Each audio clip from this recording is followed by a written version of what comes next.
What's up? Welcome back to another video, and I'm here with my sissy Pooh. So today is her birthday. Today is the 12th of February.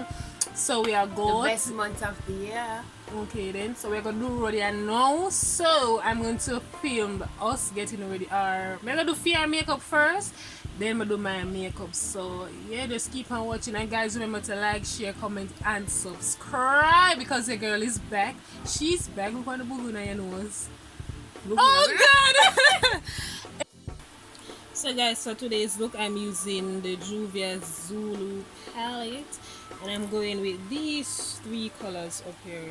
I don't have any names. It's just want some simple and cute, something like I did for the photo shoot, but I didn't record that video. However, it's on my vlog channel, so you guys can go over my vlog channel and check it out. So I'm going to go in with this color first. I'm going to put this in the crease. Then I'm going to go with this. Then I'm going to go in with the yellow. Yeah, so some cute, some soft, some simple. So that's what we be doing. You know we gotta do.